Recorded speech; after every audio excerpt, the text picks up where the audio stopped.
Good afternoon, everyone. Pursuant to the order of reference of Thursday, February the 1st, 2018, Bill C-62, an act to amend the Federal Public Sector Labor Relations Act and other acts. It is our pleasure to welcome to the committee Honourable Scott Brison, Minister President of the Treasury Board, along with witnesses including from the Treasury Board Secretariat, Sandra Hassan, Assistant Deputy Minister, Compensation and Labour Relations Sector, Drew Heavens, Executive Director, Compensation and Labour Relations Sector, and Dennis Duggan, Labour Relations Consultant, Compensation and Labour Relations Sector. Welcome to all of you.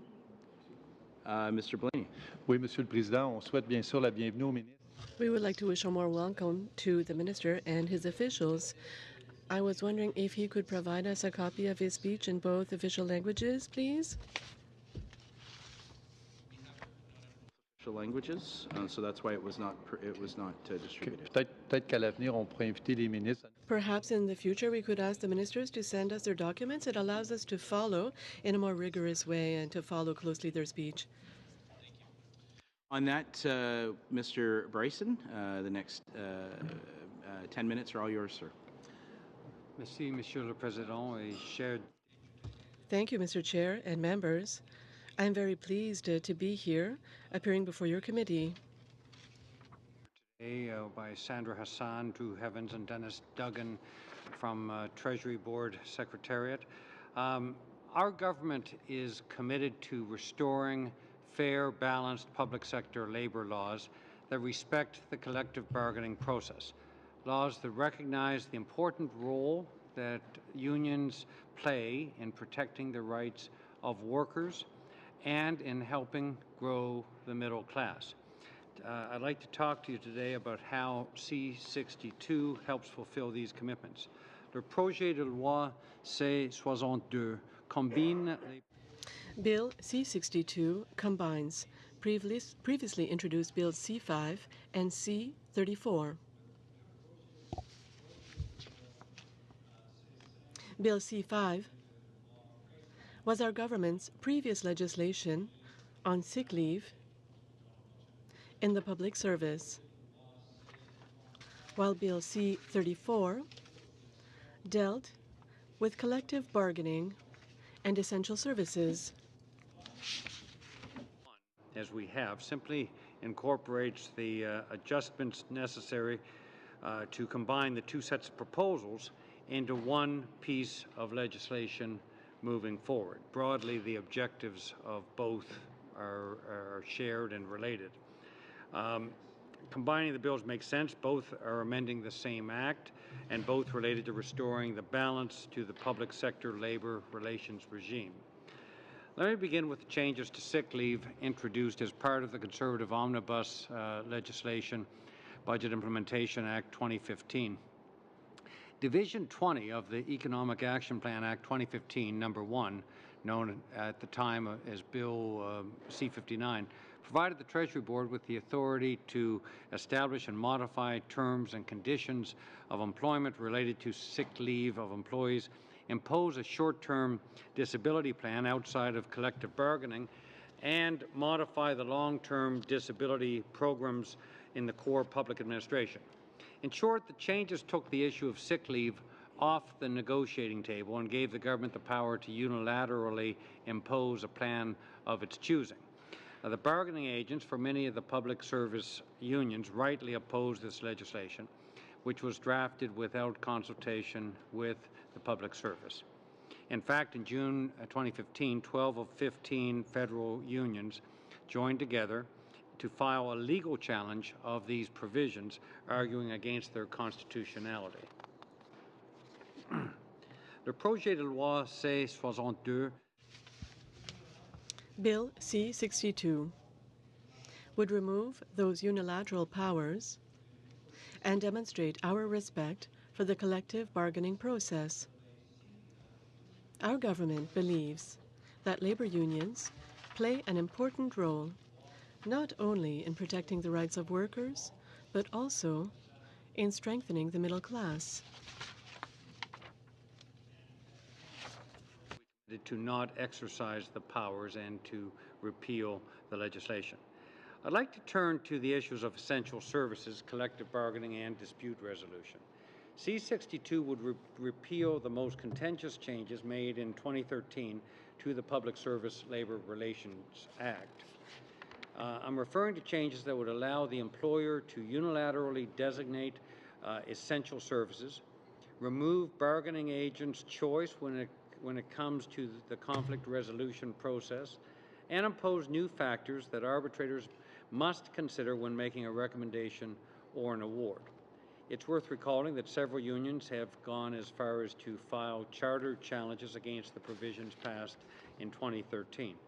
And we have every reason to believe that these challenges would have succeeded in the courts, in large part because of the experience in Saskatchewan. Back in 2008, the Saskatchewan government introduced similar changes that were found in the omnibus bill passed in 2013. They were successfully challenged by the Saskatchewan Federation of Labor before the Supreme Court. Let me outline the details of the key changes our government is proposing. First, the notice to bargain would be amended to return to a 4-month notice period, although the parties may still meet earlier to bargain. Second, bargaining agents would be given the choice to determine which dispute process they wish to use should the parties reach an impasse in the bargaining. And third, when making awards or recommendations, public interest commissions and arbitration boards would have their flexibility to weigh the most important factors in the circumstances before them. They would no longer be forced to give undue weight to certain factors if the circumstances didn't justify it. Fourth, the employer would no longer have the unilateral right to arbitrarily determine which services are essential for the safety and security of the public and to designate these positions necessary to deliver those services. The employer would work with public sector bargaining agents to identify essential service positions and would enter into essential services agreements with them. So it would be done, the determination would occur as a discussion with public sector unions. Finally, Bill C-62 repeals some of the changes made to recourse processes, even though these were never implemented because they were to be brought into force at a later date. Mr. Chair and committee members, our government committed to restoring a culture of respect for and within the public service and to respecting the collective bargaining process. When we took office in 2015, all the collective bargaining agreements with public servants had in fact expired. Some of them had expired for 4 years. We made it clear that we would work collaboratively with public servants and we would negotiate in good faith. And after 2 years of respectful negotiations, we have reached 23 of 27 agreements. That means that I believe more than 94% of unionized public servants for which Treasury Board is the employer now have collective bargaining agreements in place. It's worth noting that most of the agreements, including an undertaking to develop an integrated approach to the management of employee wellness. Our collaborative approach is actually achieving results. It's an approach that embodies the values of fairness and justice that make Canada the country it is today. We have a world-class public service in Canada, and one that is recognized as such in terms of its effectiveness and its professionalism. C-62 affirms the values of treating our public service with respect and partnership, and understanding that the need for and responding to the need for fair and balanced labor laws in Canada. I want to thank members of the committee for their attention. I look forward to your questions and engaging with this committee. Thank you very much. Thank you, Minister. And first up with questions is MP Blaney, please. Alors, bienvenue au comité à nouveau. Welcome once again, Mr. Minister. Welcome to the committee, and I appreciate what you've done here for the members of the Federal Public Service, because I myself was an official before being a politician, and all the civil servants do wonderful work. As head of the Treasury Board, there's something that I would have liked to hear you speak about, as you talked about respect for civil servants, but also that of taxpayers, because you know that we've already met, Mr. Minister, and as you say in English, the buck stops with you, and you're almost the anti-Santa Claus here. And in the middle of your mandate, I don't have any compliments for you, because it seems that you've lost the control of the bus right now, Mr. Minister. You've lost the control with regards to budgetary expenses. We know today the parliamentary budgetary officer says that this year the deficit will be $22 billion, almost 4 times what your prime minister had promised. And the interest on the national debt will go up to only almost $40 billion rather, and even more than had been promised. So there's a loss of control here with regards to expenditures. What concerns me this afternoon is the loss of control with regards to the public service. My first question is the following. Are you able to indicate it to me what was the number of civil servants that were hired over the past year? Merci, Monsieur Blaney, pour votre question. Thank you for your question. As a government, we've demonstrated respect for taxpayers when we reduced tax rates for the middle class. Mr. Minister,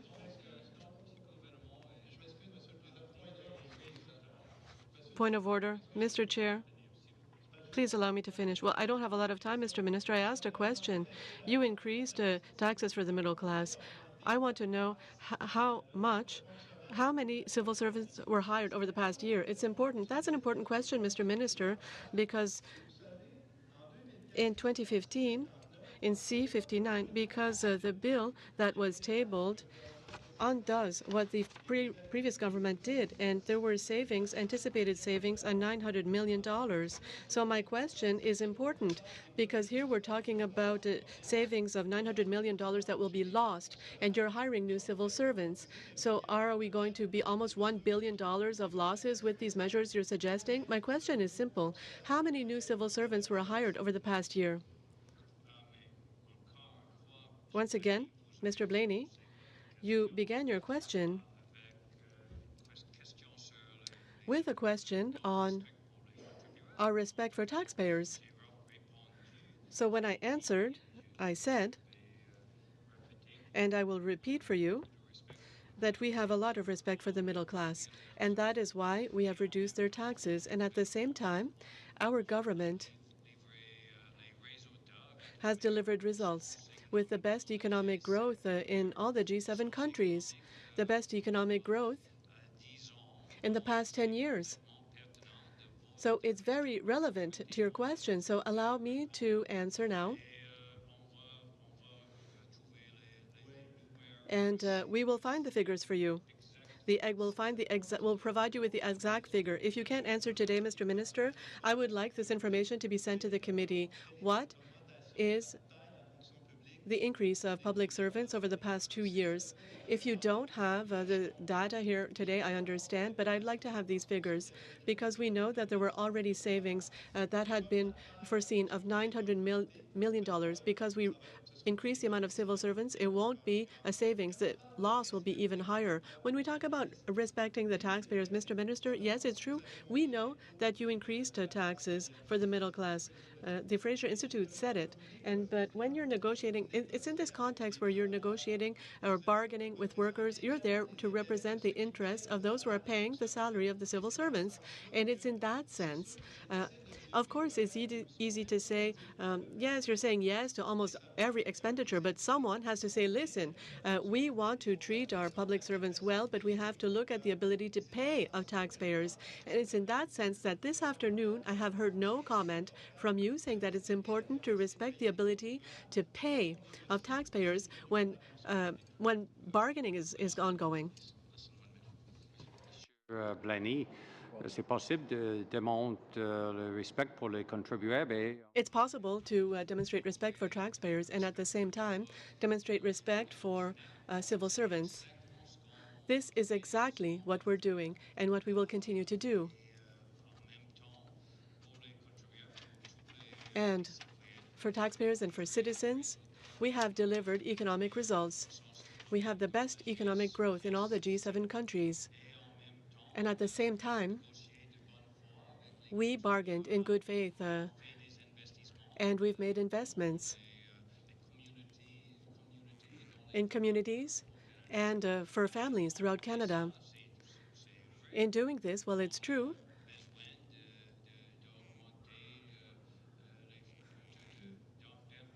that we need to have civil servants, to hire civil servants to do this work, and we'll continue to do that. It's extremely important to have the ability to deliver results. We recognize the importance of civil servants, and that's why we are investing in the public service, and we're going to continue to do that. Chair, my question, Mr. Minister, is a follow-up on the opposition's question about treating our public servants well, which I feel is extremely important. One issue that was raised a lot to me during the 2015 campaign was from public servants that were losing their accumulated sick leave because of measures by the former Conservative government. Mr. Minister, could you speak to the impact of this bill as it relates to those public servants' accumulated sick leave and sick leave in general? Because this is extremely important for these public servants, and it really indicates which particular party treats the public servants well. Well, the decision by the previous government to unilaterally eliminate the sick leave provisions as it did, without any negotiations with the public service unions, taking that completely off the bargaining table where it really belongs, was done for one reason and one reason only, and that was to book $900 million of illusory savings to contribute to an illusory surplus on the eve of an election.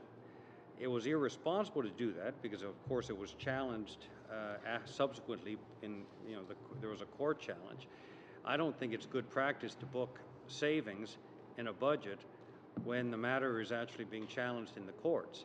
It was not dissimilar to the decision to eliminate 700 pay advisors to save $70 million a year, and which helped enfeeble the pay system. Mr. Minister, but I mean the issue. So what we've actually done, and we've sat down with the public sector unions with whom we've negotiated in good faith, but there's a strong interest in strengthening our overall wellness plan as a government for public service. The current system actually doesn't treat, for instance, young public servants who maybe only have been in the public service for a short period of time and may develop a very serious illness. It does not actually treat them particularly well. If you've been in the public service a long time, the sick leave provisions are quite comprehensive. But for newer public servants, it doesn't really necessarily recognize particularly those who encounter serious illness or chronic illness. As a result, we're actually looking at and developing a whole new center for diversity, inclusion, and wellness within the public service that helps develop a more modern approach to wellness in the public service writ large. We're doing this in negotiations with the unions, and we will, I believe, develop an approach that is going to be very fair to taxpayers and citizens and public servants at the same time. It's very important to realize that public servants are citizens and taxpayers as well, and that which is why when we demonstrate respect for them, it's in no way inconsistent with doing what is right for taxpayers. And in fact, I would argue that a well-functioning public service is achieved through a respectful relationship with its employer, the Government of Canada. So, Mr. Minister, can you ensure the public servants will have a sick leave system that works for them and doesn't allow anybody to fall through the cracks as a result of this legislation you are promoting today?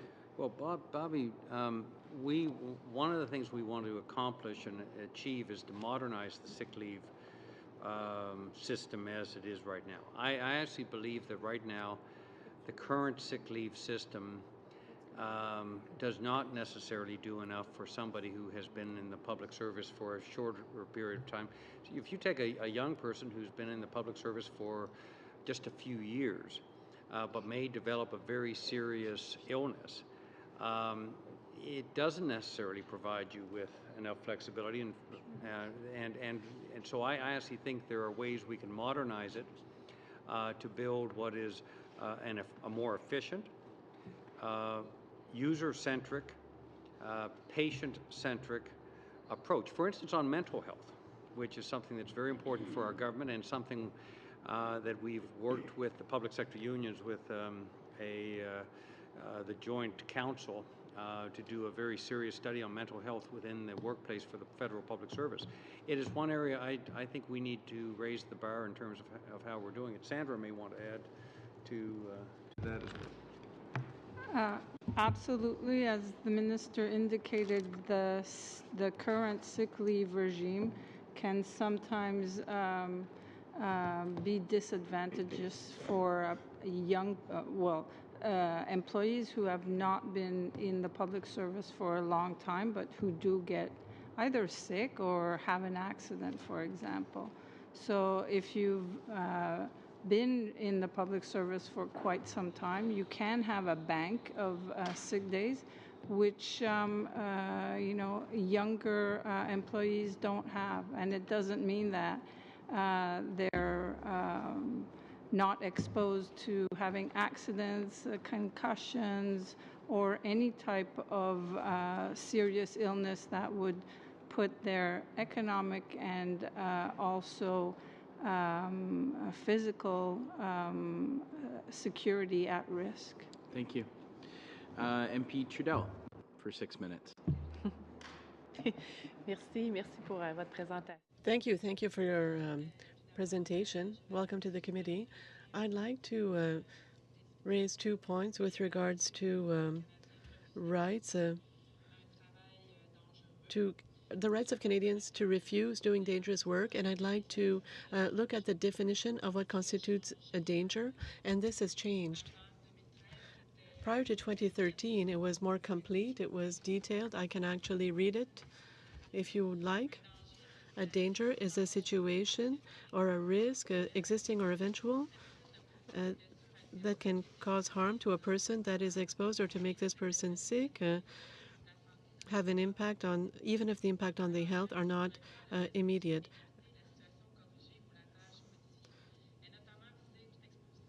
We're talking about all exposure to a dangerous or hazardous material and the impact on a person's health. And here, we're found in this bill in C-62, we have a definition that is much more simple than what existed in the past, but it doesn't really say a lot. I think that for workers, I don't find that they're very well covered when you talk about activity that could reasonably consider an imminent threat to health or the life of a person who is exposed before the danger or the condition can be corrected or the activity modified. I would like for you to talk to us about the definitions linked to danger and why in this bill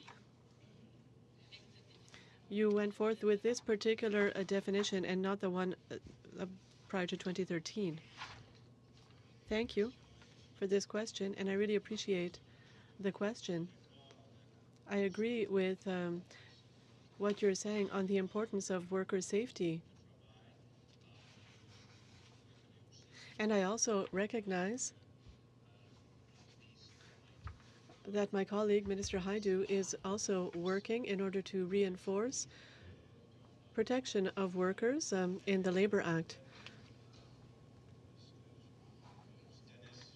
Perhaps Dennis could add a few words to my answer.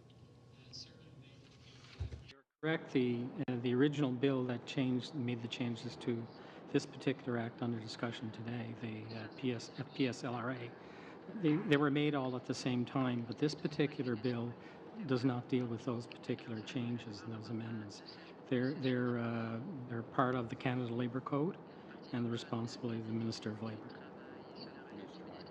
Yes, Minister Hajdu. OK.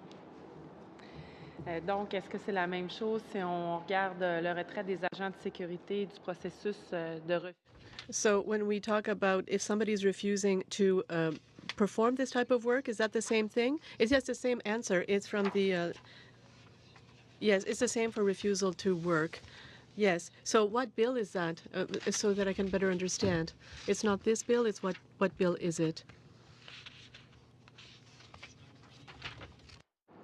Act that's before Parliament. There have been no proposed changes to those pieces of legislation, to those particular portions, as far as I know. Donc, dans le Code canadien du travail présentement. So in the current Canadian Labour Code, there's a definition that was changed by the Conservatives after 2013. Can you tell? Est-ce que vous seriez ouvert à un amendement? Are you open to any amendment to amend the definition? Once again, the responsibility to change the Canada Labour Code, this is the responsibility of Minister Hajdu. I'm certain that she would be open to amendments to ensure the safety of workers and strengthen the rights of workers. We have a responsibility at the Treasury Board for the public service. But for all workers in Canada, this is the responsibility of Minister Hajdu, who is responsible for worker safety and also the protection of workers in their workplaces. Once again, I'm certain that she is open to increasing the protections for workers. Discussions are underway with unions in order to improve working conditions in Canada.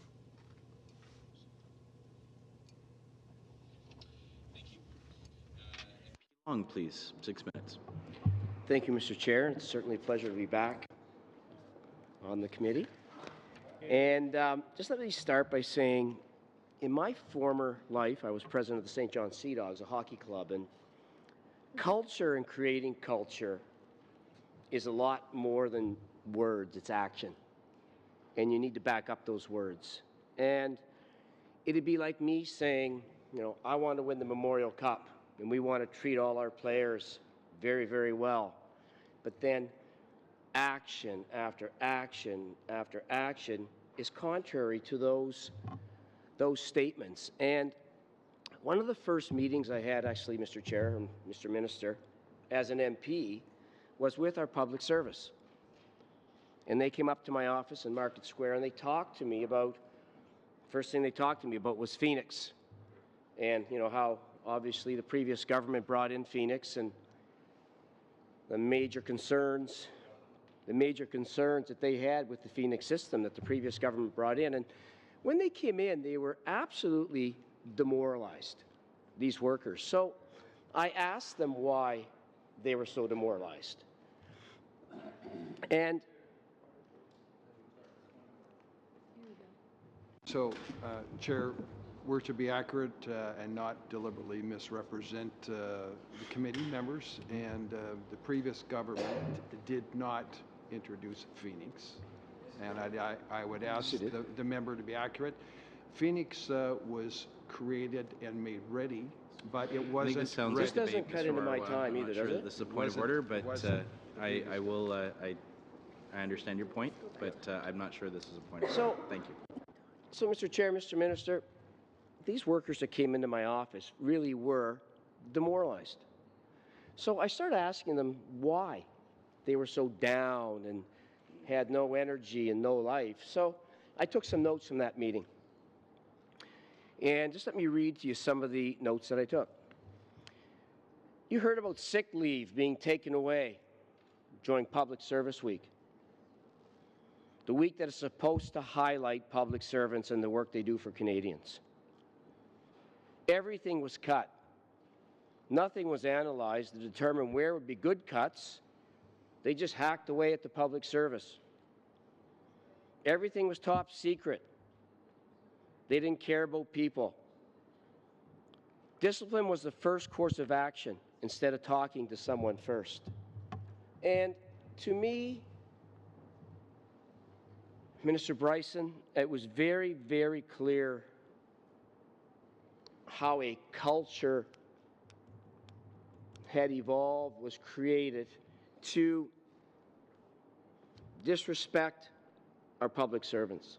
And I think the biggest concern that I heard in that meeting was it's difficult to do a good job when you don't feel respected. So, Minister Bryson, I'd just like to ask you what your department has done to reset the relationship with our public service unions and restore the culture of respect and good faith that existed in previous governments. Can you just speak to that? Thank you, Mr. Long. And I also there's something I forgot to mention to Madame Trudel's question. Just to reference, Budget 2017 announced funding for new compliance and enforcement tools, which include monetary penalties with the authority to publicly name violators in terms of labor safety. And also we're working with the provinces and territories to harmonize occupational health and safety regulations. So I didn't mention that at the time, and I wanted to. Sorry, Wayne. So one of the things I could never understand with the previous government is the gratuitous public attacks on the public service all the time in the House. I can't imagine the CEO of a company attacking their team in public. You wouldn't do that with your hockey team. You guys did win the Memorial Cup, if I recall correctly. But the point is that it is important. We do everything we can to demonstrate respect. You referenced the Phoenix situation. Look, this is something. As a government, we inherited the legacy system had been gutted, so there wasn't a legacy system to fall back on. And the problem is the new system had not been end-to-end user tested. So one of the things we've done over the last several months is put in place digital standards, digital principles as a government for any new project above a certain threshold, which would, among other things, require end-to-end user testing. But also, as practice, keeping the legacy system going until the new system is fully implemented and working. Testing any new system or any change in terms of digital methodologies with the people affected, in this case, workers. So that we're changing how we do things in terms of digital transformation and project management. But again, in terms of working with the public sector unions, I speak with the leadership of the public sector unions on an ongoing basis. We do not agree on everything. In fact, we differ on quite a few things. But we negotiate in good faith, and we work hard to find common ground. And we do so in good faith on an ongoing basis and respectfully. They've got a job to do, and we've got a job to do, but we can't do our jobs as government without a well-motivated public service, and we do have, it's rated, one of the very top, most effective public services anywhere in the world. And I think we need to do more. We need to do more on mental health. We need to do more in terms of diversity. We need to do more to engage Indigenous Canadians to find and to make the case that they can make a real difference within the service of Canadians, the public service. We are on an ongoing basis doing more to create a more innovative public service and to encourage experimentation within the public service and to make the public service a place where millennials want to work. Right now, the average age, I believe, right now in terms of new hires within the public service is 36 years old, I believe, for new hires. We believe it should be lower than that, and we should be attracting more young people to the public service because they can really make a difference. So we take, we take the responsibility we have to strengthen and improve our public service and to improve the environment within which our public servants work very seriously. Thank you, sir. Thank you. MP Fortier, please. Merci, Monsieur le Président. Thank you, Mr. Chair. Mr. Minister, thank you for being here before the committee today. I'd like to add and to talk about two issues. And we know that when we've been discussing this act, the Federal Public Sector Labor Relations Act, we think about Phoenix and that the Conservatives wanted to find efficiencies to build a new pay system that meant that their efforts were to cut corners to reduce costs. And this is what we've seen recently. We've announced new investments to stabilize the pay system for the public service in order to implement measures to find a solution, a long-term solution. Could you share with us what are the lessons learned after the mistakes made by the Conservatives, and what efforts have been made to improve the situation with this particular bill? Thank you. Thank you, Mona. I really appreciate your question. As I said earlier, we have made policy changes for all the digital transformation projects. We have worked a lot with the Government Digital Services Unit at the Treasury Board. And so recently, we received the head of the Government Digital Services Unit in the U.S., and he worked for President Obama and the Obama administration.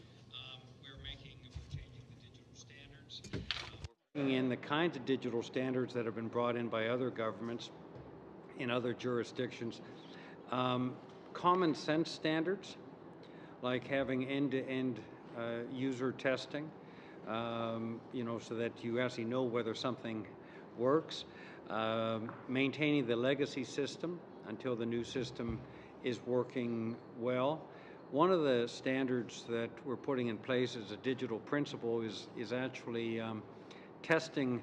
The minister and the deputy minister responsible actually have to try the system, so you actually test it themselves, because these projects, governments focus typically on policy and communications, based on the assumption that once you get the policy right and the communications right, that things just implement themselves. And we kind of know how that works out, not just with Phoenix, but on a bunch of government transformation. This is not a partisan thing, by the way, because all governments of all stripes struggle with transformation and digital transformation.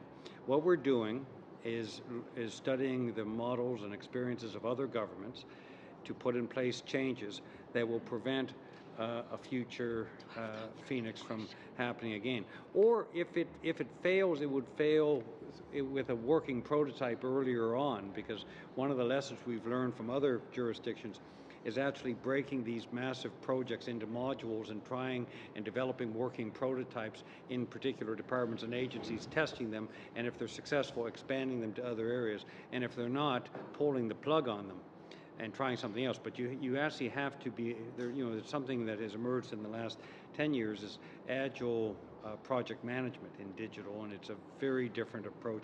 And again, this is not a partisan thing. This is something that governments of all stripes have struggled with, digital transformation. And I believe the changes we're making will raise the bar. Vous avez, dans votre présentation initiale, parlé. In your presentation, you spoke of the approach that you've had with respect and collaboration with the public service unions. More particularly, you've shown this respect in your interactions with the unions, and all the while knowing that the previous government had a very combative approach in the during negotiations, and especially with regards to sick leave. Could you share with us what is your understanding and perhaps the officials' understanding of what you've done and what you expect to do to repair the relationships and also share the progress that has been made with the public service unions? If you have the time, could you inform us how this bill is going to solidify this relationship and protect the rights of unions and the members?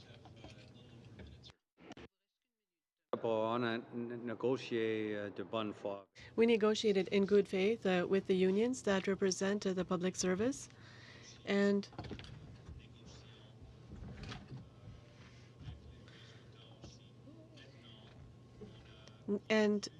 we have reached agreements with the bargaining agents representing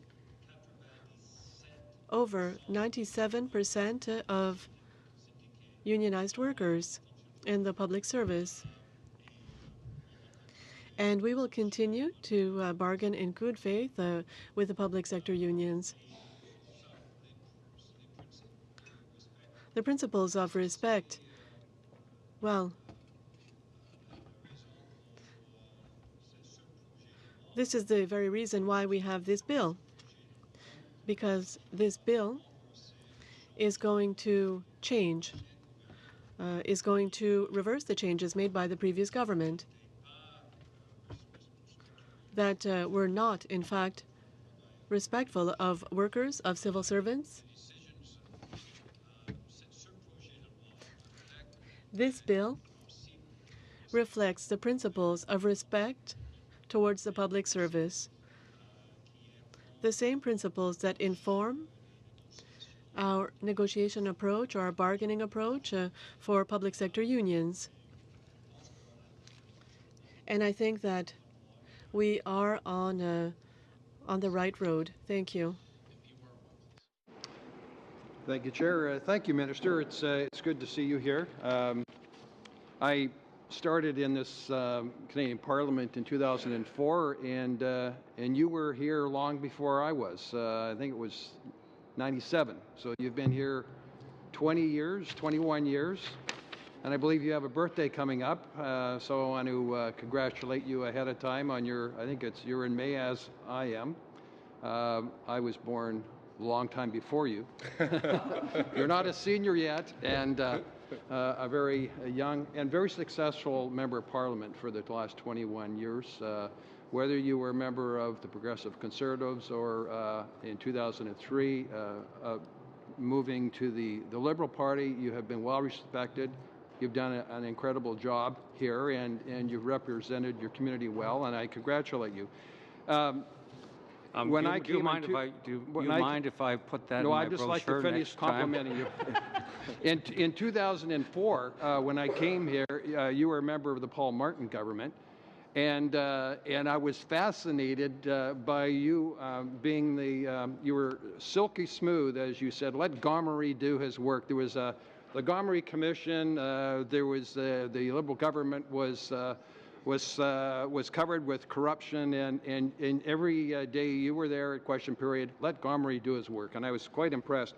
And I continue to be impressed. Here you are with a government that again is saddled with corruption and a growing debt, and here you are, and I want to compliment you as being an obvious good choice to represent the government, to try to make it look like things are going well when they're not. You said that best economic growth and investment in the public sector. I represent the Canadian taxpayer, and yes, we need to have good relationships and respect for the public sector. But it's the Canadian taxpayer, and there's only one Canadian taxpayer, whether it's municipal, provincial, or federal. There's only one taxpayer, and they are getting fed up with things becoming more and more unaffordable. In British Columbia, we now have gasoline at $1.55 a liter, and we're talking about $2 a liter.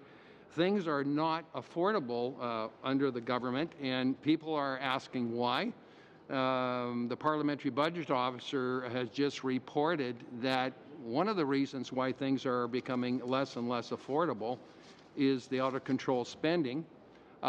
This year's deficit, and the government reported it was going to be $18 billion. the promise was it's going to be just a little deficit, and that promise wasn't kept. And this is our third budget deficit this year, $22 billion. We've been told that the interest alone on the national debt will rise by $40 billion. And here we have Bill C-62 being told this is a bill about respect. It's a $1 billion promise, not to the Canadian taxpayer, but to Canadian unions. And it's the taxpayer that has to take up the slack. And they're getting quite outraged. They're outraged. I'm hearing from Canadian seniors, and I hope you'll take back these important messages, Minister, to the Cabinet. Palliative care funding was cut from this year's budget. They want it back in there. In the 2016 and 17 budget, palliative care was in there, and it's gone. There's more Canadian seniors than there are youth. It's a growing number. In 12 years, it'll be 1 in 4. Right now, it's 1 in 6. And 70% of Canadians presently that need palliative care don't have access to it. And you're very influential around the Cabinet table. I hope you'll take that important message. Put the funding back in the budget for palliative care. Minister, I want to leave you enough time to answer the Canada Summer Jobs Program. I'm hearing from my constituents they're furious at what the government did. It's not on par with the previous 14 years that I've been involved with it. This year, the way the Service Canada grades the applications, it's way lower than what it was in the years past. In years past, there was nothing less than 73%. Most of them were in the 80s, like a B+ or an A-. This year, they're all less than that. And so, Minister... Point of order, Mr. Chair. I'm just going to stop my timer here. Can I just question the relevance of this? I think he's coming to a question now. He has about a minute left. Let him answer the question. Go ahead. So, Minister, my question is, what is this going to cost the Canadian taxpayer? Mr. Blaney asked for the numbers, and that's the foundation of what's being presented in C-62. How many new employees are involved with 62? And what is this going to cost the Canadian taxpayer? From the Library of Parliament, they said $1 billion. So is it over $1 billion? He's left you about 30 seconds, sir. Sure. Well, from March 2016 to March 2018, the number of employees in the core public administration increased by 11,000. So in the federal public service, that's core public administration plus the separate agencies, the increase is approximately 14,600. So keep in mind the core public administration in total is 208,300 approximately, and the total federal public service, that includes the core public administration plus the separate agencies, is 273,000. So an increase in over 2 years of 14,600 out of a total number of around 273,600.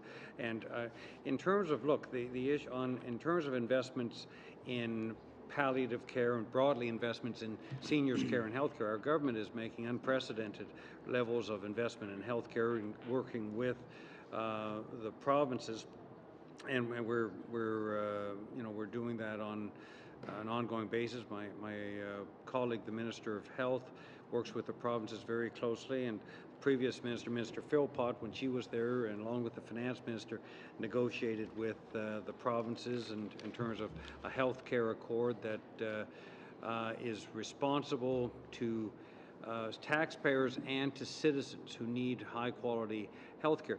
The one thing, and Mr. Warawa, you and I have worked together quite a bit, and when I was in government before, you'll remember we worked back and forth on some things, even in things in your riding, in which members of Parliament have jobs to do, and I want to always, regardless of party, work with them, and I've been in opposition a lot more than I've been in government, so I'm very, I understand very well the role of members of Parliament on that. But when you refer to taxpayers, I would argue that public servants are taxpayers too. And we should not demonize public servants as somehow being inherently disinterested in or potentially even opposed to doing what is right for taxpayers, because we need a good public service and public servants who are treated well and who can deliver on any government's agenda and serve people well. And I would argue that our public servants are, in fact, they're hardworking, they're doing great work, and but they're also taxpayers, and I think that is important. In terms of the Canada Summer Jobs Program, the previous government cut in half the number of jobs created by the Canada Summer Jobs Program. Our government has doubled it, and we have made significant investments to significantly increase the number of young people working across Canada in our ridings. We think that is really important for young people to be able to get that critical work experience which is essential to them garnering that first full-time job after their schooling, and also paying for their post-secondary education. And it dovetails very well with the investments we're making in post-secondary education to make it more affordable for young people. But we are making those investments, and we'll continue to do that because it's important. Thank you, Minister. MP Rumi, please. Thank you very much. Minister, thank you for being here. And before I jump on my little rant, is there anything else you wanted to add? I know you didn't have a lot of time. You're good? No, Mr. Warren and I get along great. We're all good. So I want to pick up where Wayne Long was going with this. Being my first time as an elected politician, I've always been in the business field, and how we treat our employees really determines the productivity that we get back. If we mistreat them, if we disrespect them, there are so many different ways that they can come back and slow down the wheels of government. And where I'm going with this is, and you had mentioned in the beginning of the sick leave and the $900 million that the government said that they would save. Now, according to a PBO officer, the report found in July 2014 that sick leave costs almost nothing. This is right from the PBO, since most positions outside those dealing with health and safety don't backfill those absent. The report said that since most departments do not call in replacements when an employee takes a sick day, there are no incremental costs. Bank sick leave cannot be cashed out when a public servant retires. The sick leave they have accumulated is eliminated upon retirement at no cost to the taxpayer. Therefore, when you look at this $900 million, it's a bit of a red herring. It misrepresents the system. So why would they do this? This is what I can't understand. Why would you arbitrarily take something away from the people who are the backstop of any government? Why would you take that away and do something that's so mean-spirited for, I don't understand the reason behind it, and what gain do we get out of it? Can you try to elaborate on that a little bit more? Thanks, Dan. Well, a couple of things, and I think you made a good point.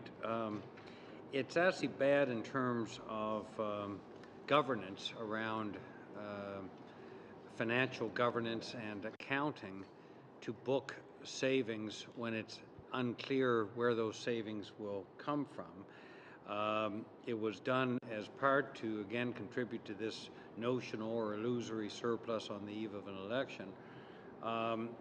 And ultimately, as the PBO indicated, the number, the $900 million, may or may not have been delivered ultimately. And beyond that, this was subject to a court challenge. So before a court challenge is recognized, it is questionable to book the savings. So it's bad from a financial governance perspective, I believe, and it's also bad from a labor relations perspective. Again, from our perspective, what we've done, we actually, on the issue of mental health, and I would say the work done with the public sector unions and Treasury Board employees, officials, on the issue of mental health and wellness has been really good work. And I would say, and this is something that was actually the report that was delivered, I believe in 2016, the report done by the Joint Council of on Mental Health, the Joint Council of Treasury Board as the employer and the unions, that was actually commissioned by the previous Conservative government under Tony Clement. So I would give credit to, they recognized at that time, what I'm saying is, colleagues, there are things that they did that were constructive, including commissioning that report, which Tony Clement, as President of the Treasury Board at that time, started that process, and it created a very good report, and one on which we are acting, and we are moving forward to create a center for diversity, inclusion, and wellness, including a big focus on mental health and wellness out of that. So we want to do more in terms of employee wellness. We believe that the current regime is not doing enough for large parts of our public service, including young public servants who may have chronic or serious illnesses or injury. And beyond that, we want to do more on mental health as we move forward, and to be a progressive employer in these areas of health and wellness. Thank you. 1 minute. I'm going to pass off my time to Mr. Morrissey, but I just want to say, when we talk about, on the other side, outrage and moral outrage, I find it kind of outrageous if I'm a public servant that this sort of thing can be done to me without my consultation and taken my rights away just like that. That, to me, is outrageous. Go ahead. Mr. Chair, Mr. Minister, on a positive note, I would like for you to elaborate more on attracting young people to the public service. That is the future. I see that a lot in my community. How do we encourage more young people to enter the public service? Very, very briefly, sir. Well, one of the areas that we've expanded are the summer jobs programs within the public service. We have one that started, I believe, with 30 people. Okay, the Indigenous Youth Summer Jobs Program started with about 30 youth. I think 3 years ago. Last summer we were over 100 youth, and I believe this year we're going to be expanding it quite significantly beyond that. We also have a program, a summer jobs program for young Canadians with disabilities. Again, creating a more diverse public service and taking down some of the barriers and learning from these. So we're doing more for young people to get into the public service, but we still have work to be done. You know. The Public Service Commission has done some work in reducing the amount of time it takes to do an online application from 40 minutes to 5 minutes, online applications. But from the time a young person applies to join the public service, it still takes over 200 days to actually enter the public service. So taking 35 minutes off a 200-day process doesn't strike me as going far enough.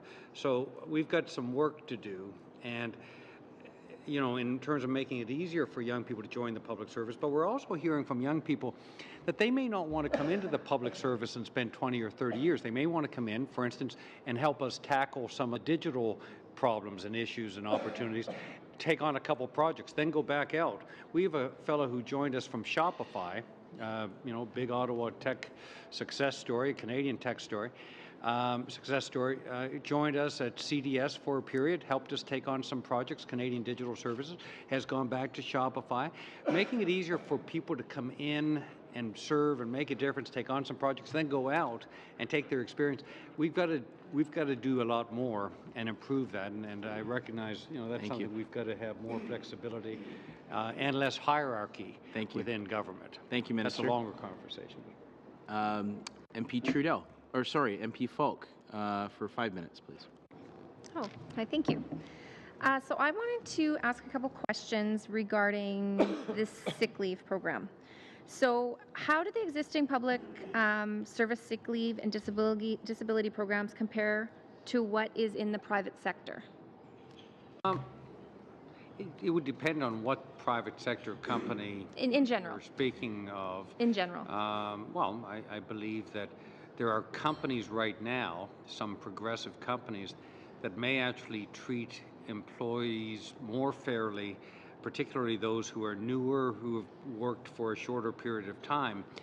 And that's one of the things I want us to address, because the public service sick leave regime right now does not necessarily provide enough protection to young public servants who have less time within the public service, who suffer from serious or chronic illness.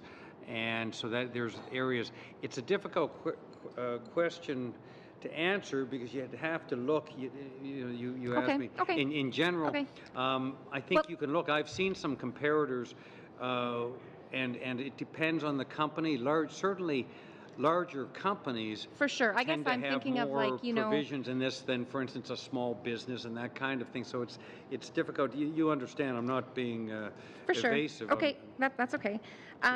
So if you know, to amend the program, what is that going to consist of, or what is the plan to achieve by amending that program? It's good. Well, one of the things, the way we go about it is really important, and as would a private sector company would work with the unions representing their employees, and you have these negotiations, and changes are negotiated as part of the sick leave regime.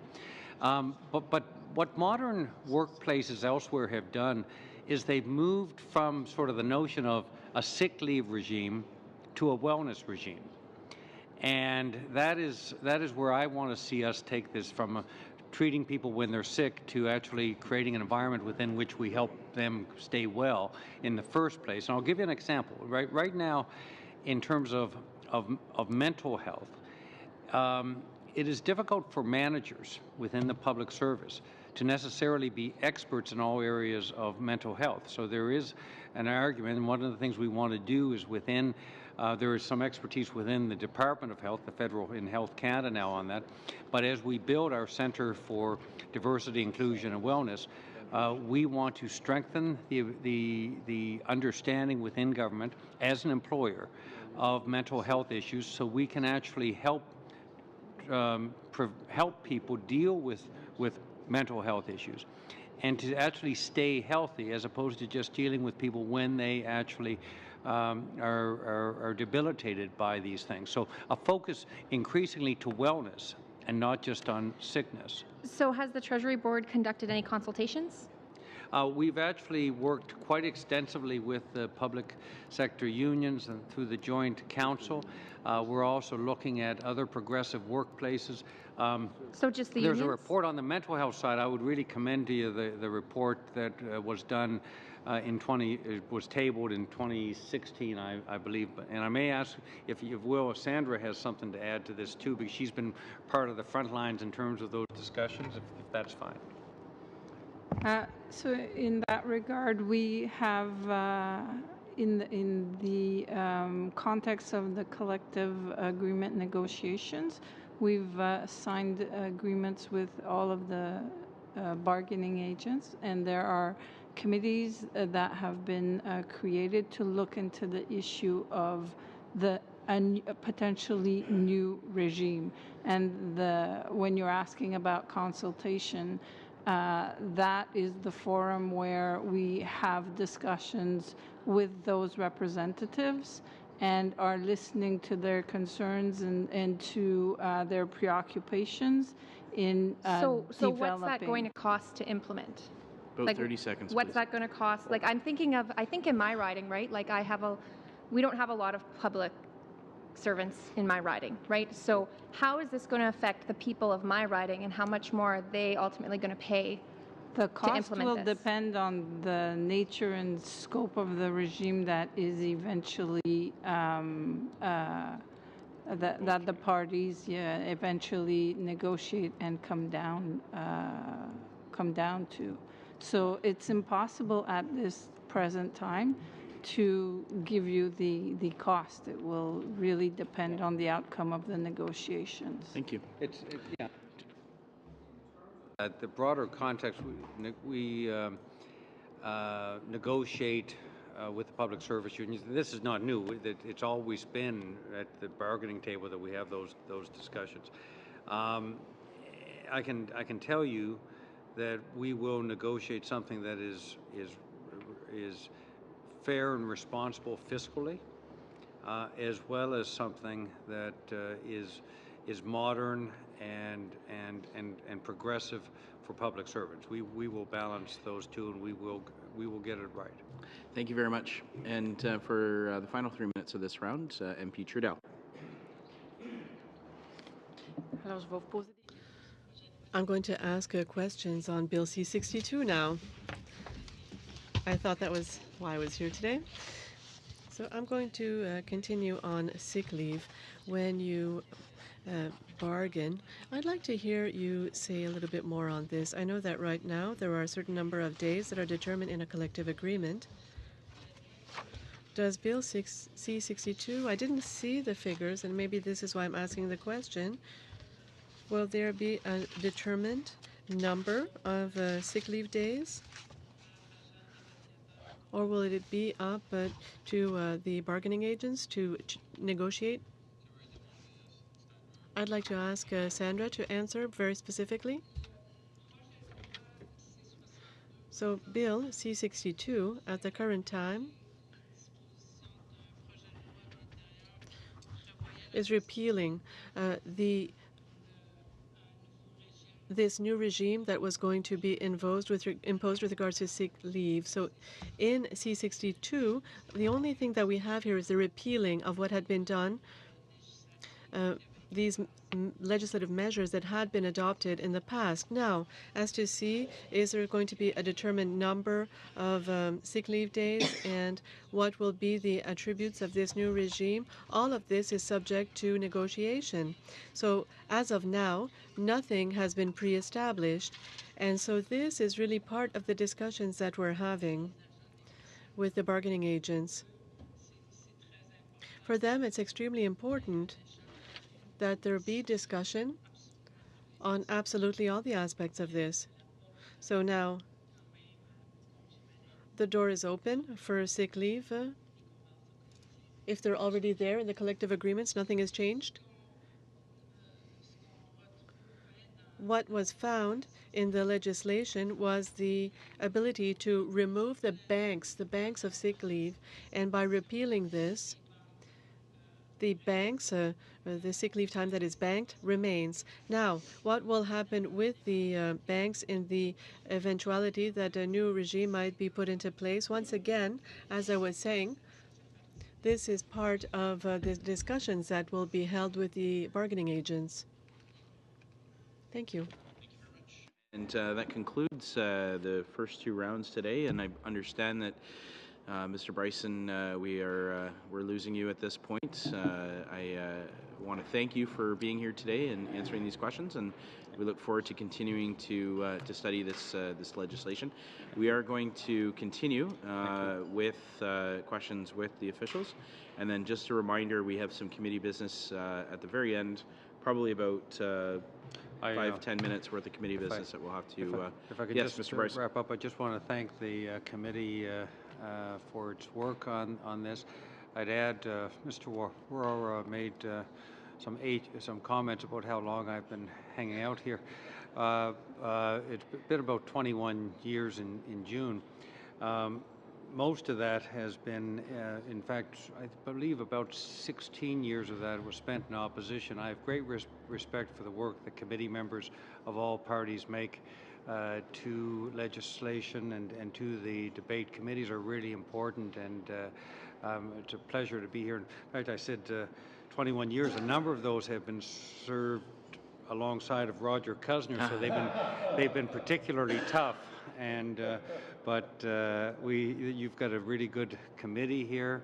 You're doing good work, and I just want to say that I enjoy very much committees and the cut and thrust of committees, but I have great respect for the work of all members of Parliament in all parties. So thank you for the privilege of being here with you. Roger, thank you. I don't know. He acts a lot younger. All right. Thank you very much. We will be back in a short break here. Suspend.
Okay, we're back. Again, I would like to take this opportunity to reintroduce the members of the Treasury Board Secretariat that are here with us today. Sandra Hassan, Assistant Deputy Minister, Compensation and Labour Relations Sector. Drew Heavens, Executive Director, Compensation and Labour Relations Sector. And Dennis Duggan, Labour Relations Consultant, Compensation and Labour Relations Sector. Again, welcome to all three of you, and thank you for being here today. We have we're going to continue with questions. We have our first question coming from the opposition side, Mr. Blaney. Oui, merci, Monsieur le Président. Thank you, Mr. Chair, and thank you for being here for this second hour. I have two questions in the time that's allotted. The minister said, did you consult? We talked about consultation, and it seemed that they had consulted with the unions. This is my question. Did the Treasury Board consult the Canadian population before going forward with these changes? No. The Treasury Board Secretariat did not do any other consultation other than with the unions. Thank you for the clear answer. Earlier, in the first hour, many questions dealt with changes to sick leave for civil servants, and the estimates were that there would be a potential savings of $900 million. And we're talking with the increase of civil servants. I calculated about 5% increase of the size of the civil servants over the past 2 years with figures that were provided. Could you give us a chart? We would very much appreciate to have the detail. We talked about that, and also a $1 billion expense. C-62 deals with other issues. 32 and 33 repeal many different things from the prior act, and things that should have been implemented and weren't and now are repealed. So why were they not implemented, and why is this being repealed? There are three things, three different dispositions here that I'm surprised that they are being removed, these provisions. Changes with regards to grievances, and also complaint procedures for being on call. And so more flexibility was being given to the employer to be able to manage the civil service. And as a Treasury Board, I imagine these were good measures for you also. And I'm even more surprised they're trying to eliminate the Canadian Human Rights Commission's jurisdiction to look at grievances linked to discrimination presented by civil servants. So could you explain why these elements were taken out of the Act? Hang on, please. I would like to have more detail. You asked for a chart. Exactly what kind of chart do you want?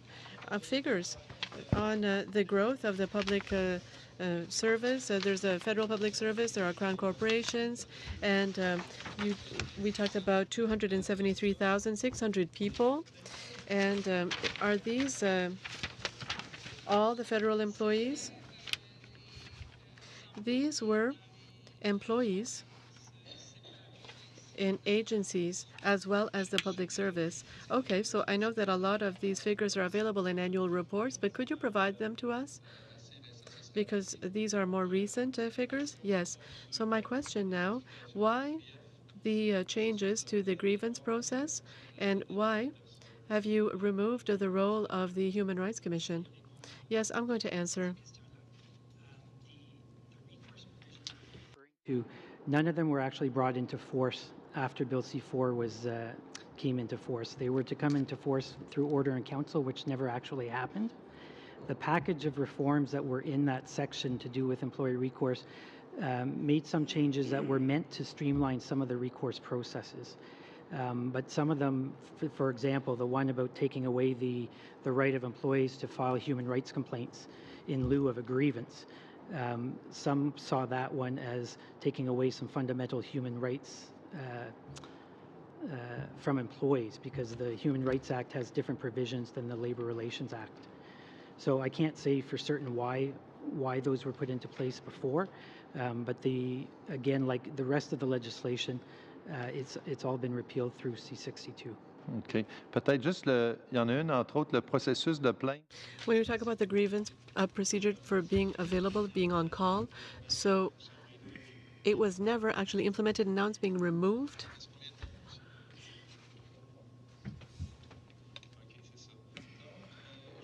Right, so I'd like to come back. Mrs. Hassan, you said that I was surprised the answer you gave Mrs. Falk. We know that with the bill that my government put into place generated savings of $900 million.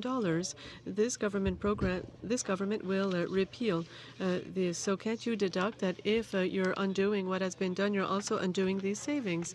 And we can anticipate $1 billion of costs that it will be to preserve the package. Even if you've negotiated, you probably have an idea of the exact amount, or at least approximately how much this will cost. Can you share these amounts with us, or do you prefer to keep us in limbo about it? I'm sure that you have an assessment about this. I did provide the information that I have, and I can share it with you. My answer remains the same. As long as we won't have a new regime and we will not have determined the exact parameters, it's impossible for me to provide exact figures. Yes, but there were $900 million in savings that have been eliminated. The Minister of Finance took this away. Thank you. Thank you, Chair. Thank you very much for giving me this opportunity. My question is just anyone can, one out of you can answer. You know, after the Saskatchewan Essential Services legislation, which was struck down by the constitutional issue, and there are few parts in the Bill C-4 also, which are similar to the previous one. I, being a lawyer by profession, I have got a concern that at this time in Bill C-62, do we see that we have taken care of all problematic issues so that we avoid the constitutional questions?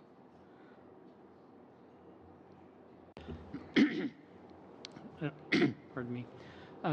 We believe so. After having reviewed the Supreme Court decision in the Saskatchewan Federation of Labor case, we did take a very close look at our legislation currently and in the process of looking at essentially returning to the previous regime. We've addressed some of the core issues in terms of creating a balance. For example, the legislation restores the ability of bargaining agents to negotiate essential services provisions, designations, with the employer. As well, that should an impasse be reached in that process, the Federal Public Sector Labor Relations and Employment Board would be able to determine any impasse. Unlike the current act, and indeed, unlike the legislation in Saskatchewan that was at issue. As well, and concomitantly, bargaining agents will once again, once this bill receives royal assent, be able to choose their dispute resolution mechanism in the event of an impasse in bargaining, which gives a huge advantage for bargaining agents representing their members, because now they can choose to arbitration or conciliation strike. And as I said, once they choose the conciliation strike process, they get a say in actually the numbers of designations and the types of designations. So in a sense, what you've done with or what you will do with the legislation is actually restore a balance that had previously existed.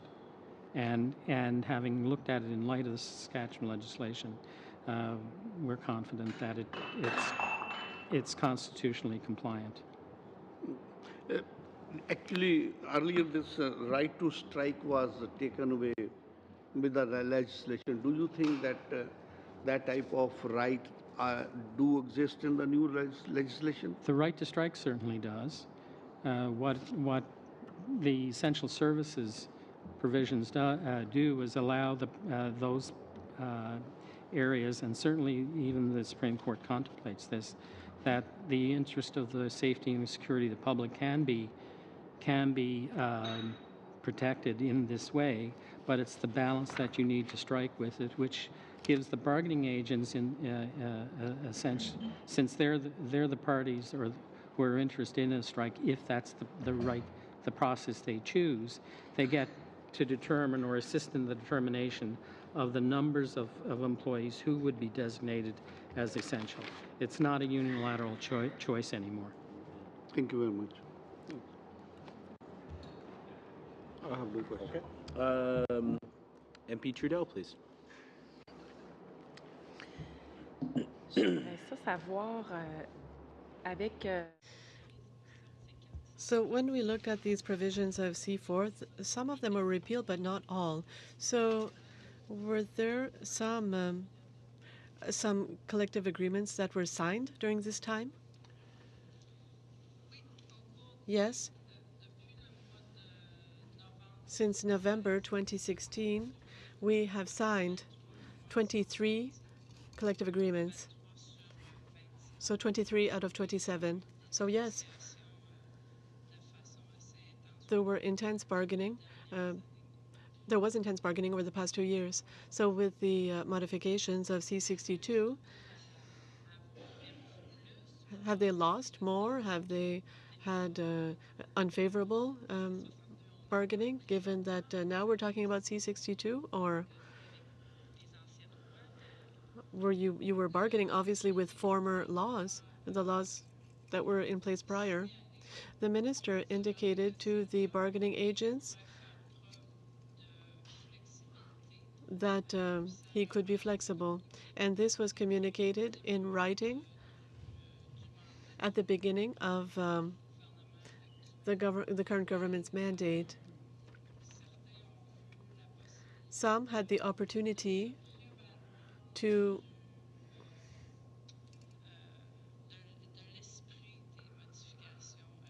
be apprised of the spirit of the changes. So there was a certain amount of flexibility that was offered to bargaining agents.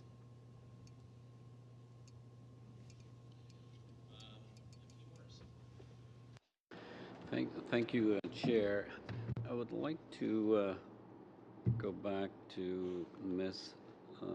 Hassan on, could you elaborate a bit more on the technical aspects of the bill C62 as it relates to the provisions that is changing vis-a-vis sick, the treatment of accumulated sick leave?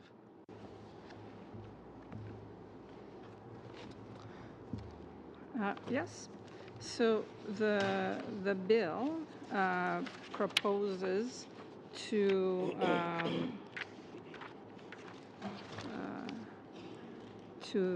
repeal the provisions of former legislation. And could you expand on the provisions in the former legislation that is repealed? So the legislation that had been enacted provided that the Treasury Board, as the employer, could choose to impose a sick leave regime. And that could be done on the recommendation of the President of the Treasury Board. With no consultation? The decision to impose the regime was one that was delegated to the President. He could have chosen unilaterally? It could have been done unilaterally, or it could have been done via consultation. the legislation gave the president and that authority to recommend the imposition of a sick leave regime. So could you then compare that to the companion piece of the new legislation, C-62? Or how it will be treated under C-62? Under C-62, those provisions are repealed, which means that now we need to negotiate those changes with the bargaining agents. Has there been some initial conversation or dialogue with the public service unions on this? Could you speak to that? There has been a great deal of dialogue, and 2 subcommittees have been created, where the one is done under the auspices of the Public Service Alliance, another one with the collaboration of PIPS, and the discussions are ongoing to this day to iron out like all of the aspects of such a new regime. And as the minister had indicated, it's not solely looking at sick leave, it's really looking at employee wellness as a whole, and looking at a regime that could improve on what we currently have. Could you just tell the committee what has been the reaction of the public sector public service union in engaging in this? They are interested in having the discussion on this new employee wellness regime, and are collaborating at the 2 subcommittees on a regular basis. Thank you. I'll share my time with Mr. Rumney. Okay. I just want to pick up, so we've talked a lot about sick leave, but we haven't really talked about your disability programs. Can you lay out for us what this legislation can potentially do and what are the parameters and where you're at with the disability programs? Yeah. Well, once the legislation is passed, we're basically at status quo, so it's the current regime that will continue to apply.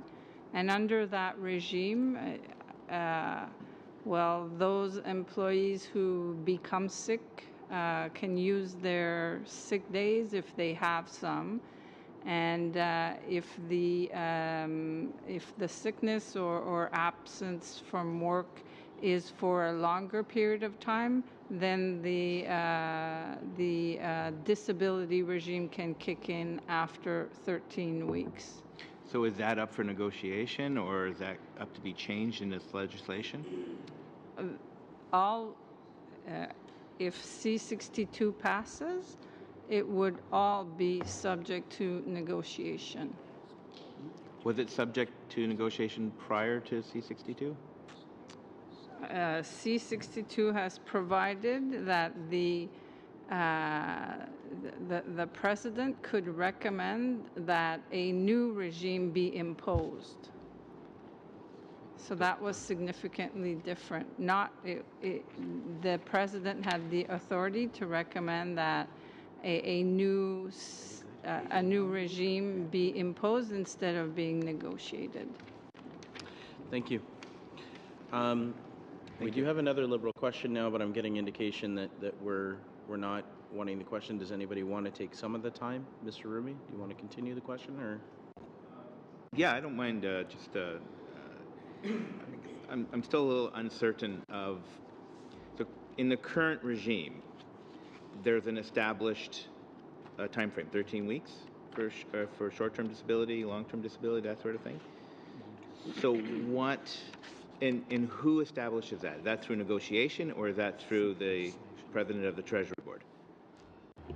That's part of an established long-term disability plan, so you get to a point where an illness or injury is such that it's determined that the individual cannot continue to work for at least an extended period, and then the employee can be placed on that to the point that until at least they can return to work, or it's determined that they're healthy enough to come back. The point is, regardless of whether in the past, we've certainly, and this is what we attempted to do, just certainly at the commencement of this last round of bargaining, to negotiate a new short-term disability plan, which involved obviously the sick leave plan that we currently have, to get us to the point of the long-term disability plan that existed. The difference between what existed then and does now is still the ability to negotiate it, but with the repeal of these references to the president's ability to impose it unilaterally, there is a guarantee on the part of the bargaining agents, since changes to collective agreements, etc., cannot be done unilaterally. It means that if we want to make changes to these issues, these subject matters, and progress to the type of proposal that the president of which the president spoke, we have to negotiate it with bargaining agents. So the playing field has changed in effect with the repeal of the legislation in question. Okay, thank you.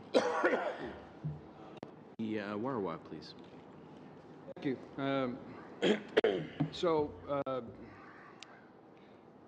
my colleague, Ms. Falk, sitting beside me here, she asked what the industry standards or averages are comparing public sector to private sector. Do you have any of those statistics available to share with us today? We do not have. That's fine. Wonderful thing about the internet provides the information. It was in January of last year, Maclean's magazine wrote an article called "Public Sector Workers Took a Record Number of 6 Days Last Year."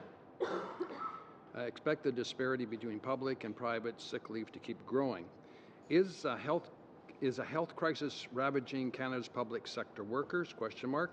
One might wonder after looking at the latest stats on worker absenteeism in Canada. In 2016, civil servants missed a record number of work days according to annual job market statistics provided by Stats Canada.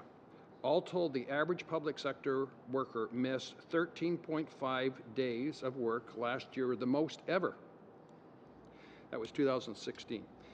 That compares with 8.3 days for workers in the private sector. 13.5 compared to 8.5. 8.3. As a result, the inactivity rate,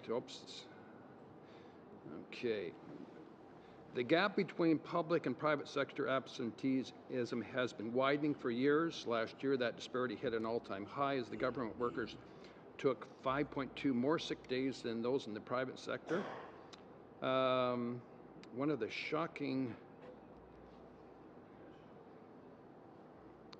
the number of days that have been banked. Anyway, I encourage you to read the article. It is the article on Maclean is public sector workers take a record number of 6 days last year, January in Maclean's. I think it's a very important, relevant. You said your consultation was only with unions, not with private industry. Is that correct? That is correct. Okay, and you're with the department. You're not in a political position, and you're getting direction from the government, the direction the government wants to go. Is that correct? That's correct. Okay, and so if the government says we want to change and keep an election promise, which they have, and the minister himself said that today was an election promise, and so they've consulted with the people that will be paying for this promise is the Canadian taxpayer. Is that including people that are employees of public sector, but the majority of this cost if it's the number of sick days are exceeding the private sector, to fill up that gap, it will be the Canadian taxpayer that will be paying for that. Is that correct? It's the Canadian taxpayers who pay for our salaries, so you are correct. Okay. And I do thank you for your good work, but I just want to clarify that you are here today. So we have laughter from our Liberal colleagues. This is a serious issue when you are spending money out of control.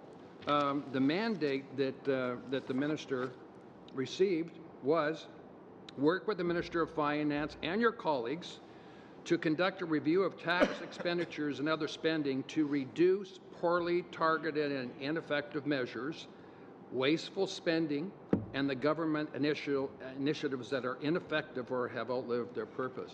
So, in other words, don't waste money, and yet we have a government that still believes budgets will balance themselves. Out of control spending, and thank goodness for the parliamentary budget officer. Chair, that is. Point of order, Chair. What's the relevance here? We're getting a stump speech here about. Point of order, Mr. Speaker. Well, you can speak to the point of order. He's got it. So, Mr. Chair, I mean, again, my colleague is talking about everything. He's got a wide range of topics in his speech over here, and I question the relevance to our witnesses here this afternoon. Thank you. I think that's potentially debate, not point of order. Mr. Blaney. Monsieur le Président, je suis tout à fait d'accord avec votre jugement. I agree with your judgment, Mr. Chair, and on the contrary, my colleague is touching on one of the key elements of this legislation that's worth $1 billion, and that is sick leave. And what he's demonstrating is that sick leave in the public service are much more costly than in the private sector. We are specialists who are here to answer questions, so I think that Mr. Long is out of order. Mr. Warawa, you have an additional minute, 45 seconds Thank you. To wrap up your remarks. So, thank you. And what I was sharing is very relevant. C-62 appears to be the bill with no consultation, no public consultation. It was consultation with only one party. It appears to be the billion-dollar bill or the golden handshake bill. It creates, or the disparity, the growing disparity bill, whatever we want to call it, but it's a shocking to, and I look forward, I thank the department for answering our questions honestly, which they always do. They work very hard, but this is, C-62 is not it is a partisan bill. It's a golden handshake bill, and we have to critique it. That's the responsibility of the official opposition, and that we are doing. We're finding out that this is not a good bill. It doesn't deserve to be supported. When I was in government, there was through 2008 and the economic challenges of 2008 and on, it affected all members of society. Our MOBs were frozen, our pensions were cut back, and public sector was affected. Everybody was affected, and we all had to live within our means. And the new government, God bless them, they inherited a $2 billion surplus. That's all gone. That's all gone. And $2 billion doesn't sound like a lot of money now when you are into $22 billion a year in deficit. And we now have the $1 trillion club. Shocking.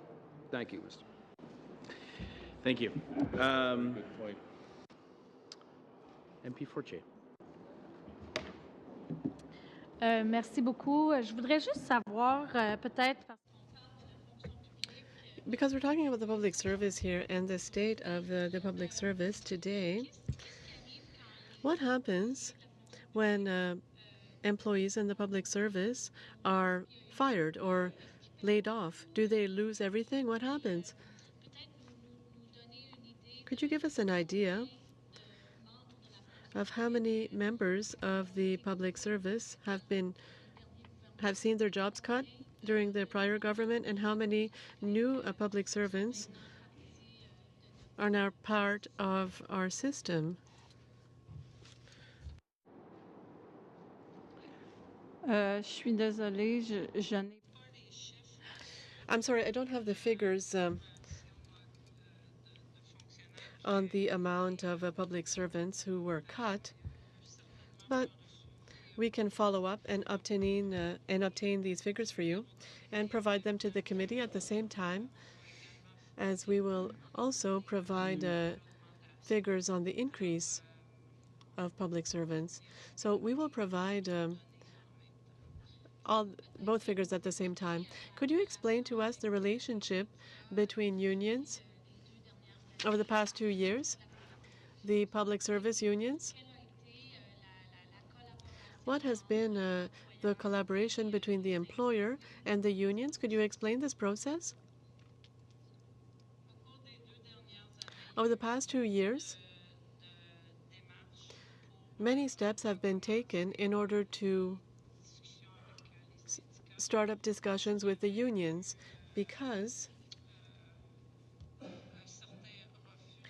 there was a certain refusal on their part of continuing with discussions, and there were challenges to certain laws, and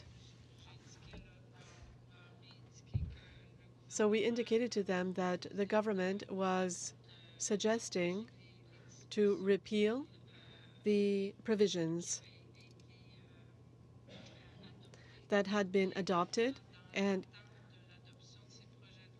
waiting for these, Minister Bryson indicated to them both verbally and in writing that he would be flexible during the negotiation rounds. Now, as for sick leave,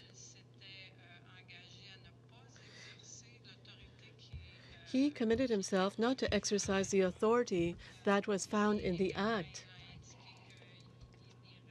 and said that he would go further and that he would recommend legislative provisions for repeal. Also, during negotiations with the unions, this issue of leave, short-term and long-term leave, was discussed and was agreed upon. And yes, when you talk about the rounds, how many rounds of bargaining were held since 23 out of 27 were signed? Thank you. I don't have any other questions. MP Folk, do you have any further questions? Yes. No? Okay. MP Trudel, any further questions? Okay. Seeing none, that we will wrap up. We will wrap up here today. We are going to pause for a moment to allow those that are here to leave, but we're going to come back. We do have some committee business, so committee members, don't go away. Thank you very much for helping us get this legislation review started, and appreciate all of the information that you provided today. Thank you. Suspend.